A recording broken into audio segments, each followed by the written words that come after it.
This is the amazing and very well designed Benchmade 550 HG, standing for Hollow Ground Griptilian. What a great knife this is.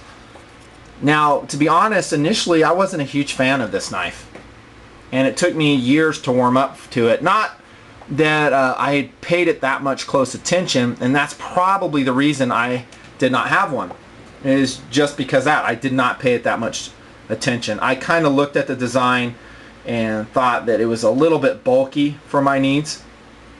However, as years have gone on and my knife experience has increased exponentially, both with folding tactical, EDC designs, fixed blade designs, large, small, you know it, just watch the videos. I really grew to love the 550. It really is a benchmark in a lot of ways for a folding tactical, small to medium size, and or an EDC every carry blade as well. It's just excellent. It's superb in a lot of different ways, and I'm going to talk about them right now. And again, there's so much to discuss. I always push my time limit just because there's lots to discuss, including philosophy. First off, the one reason that I thought Griptilians weren't great years ago is the weight. I thought they were heavy, and I was wrong. It's just because I didn't spend enough time researching them, and more importantly, handling them. Sometimes you just can't tell how a blade's going to be when you look at it. You actually have to put it in your hand and handle it before you get an accurate impression of that knife. So such is the 550 Griptilian, at least for me. Once you put it in hand, you realize it's actually a relatively lightweight knife, and it actually comes in under my arbitrary but well-reasoned 4-ounce limit. And again, that's Nutnfancy's limit for a general EDC, maybe a medium-sized tactical. I like them to be under 4 ounces. And because if they're not, guess what? I just don't carry them. They just stay in the drawer or in the safe. Truth be told, that's just the way it works out. Well, thankfully, the 550 is under 4 ounces, 3.8 ounces to be exact. That's pretty darn good.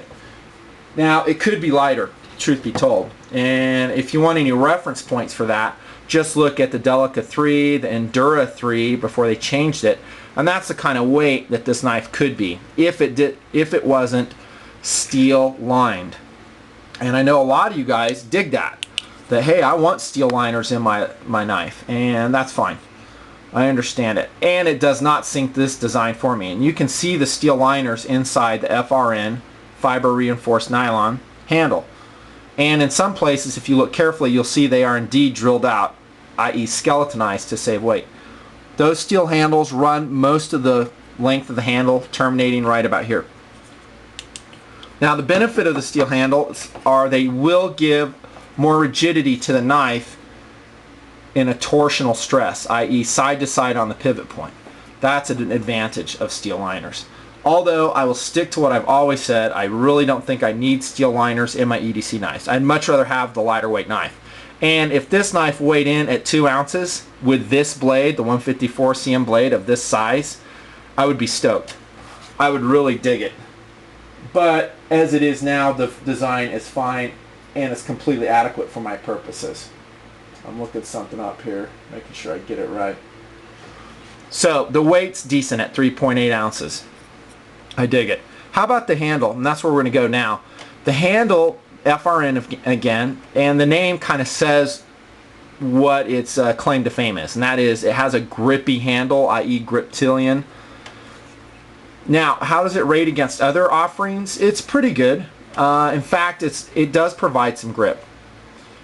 However, not as much as some other designs I've seen, like the SigTac Pterodactyl. Look at my review on that one, and you'll see a G10 handle that is aggressively checkered and sculpted in such a manner it just provides outstanding grip. And anytime you get G10 that's checkered, finely checkered, or appropriately milled out, it's going to be really an awesome handle. However, this is a Zytel handle or FRN handle. It comes in at a supposedly lesser price point, and when you have that, you're going to get a molded in checker pattern. So as far as molded in checker panels go for Zytel, it's actually pretty good. One of the better ones, in fact. it provides pretty good traction on the side of the hand. How about this whole portion here, starting at the handle and terminating on the very mild thumb ramp on the blade? Well, this is jimping, and I like how they ran a whole length of jimping to continue on the blade. I very much like that. That's excellent. The jimping actually on the metal portion is too smooth. And Benchmade, I don't know why you guys keep doing that. Quit radiusing your jimping. If you want to see how jimping's supposed to be made, look to Spyderco. They get it right on just about every model I've seen. This, of course, is a Spyderco Pacific Salt. Look for my review on this knife in the future. Excellent knife. It's basically the Salt version of the old Endura. Thank you very much. No steel liners. Love it. But we're not talking about that. We're talking about the jimping. This is jimping that's done right.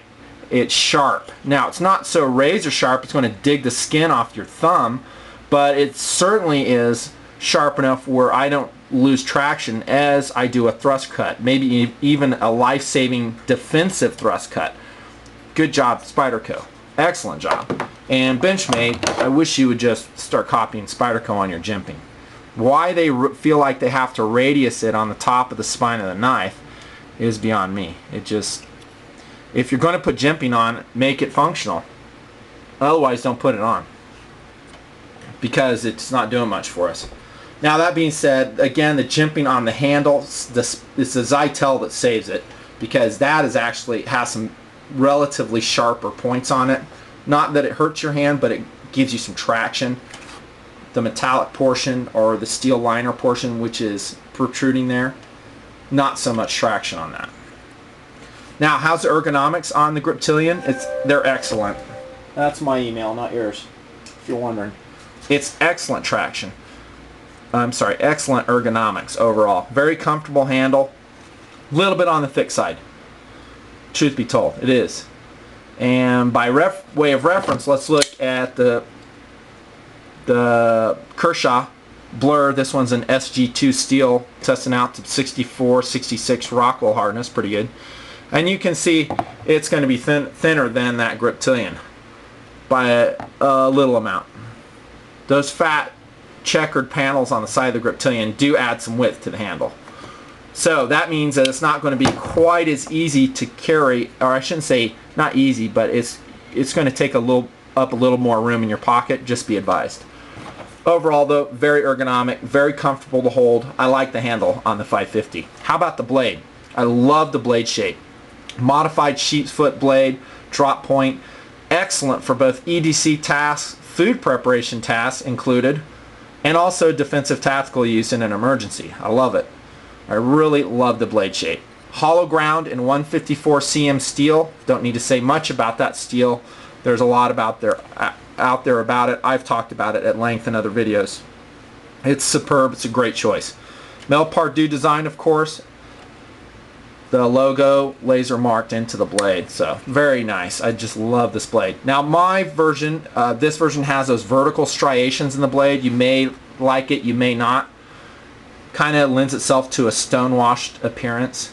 Mine seem to be very pronounced on this specific offering of knives, so this specific knife here, but it varies. I really wish Benchmade would make plain edge special versions of the 550 Griptilian.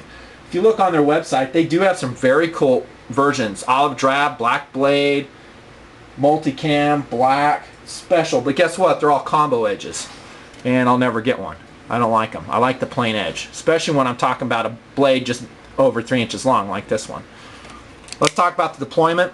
I prefer a thumb stud deployment on this. I think it's safer. I know a lot of you guys will do that deployment using the axis lock. I understand that. By the way, that makes a nice smart sound to it when you use the axis lock. However, it's fraught with a few problems. If you jack it up and fail to release your lock, it's going to rebound on you and the blade can actually come back to your fingers. I recommend a thumb hole deployment.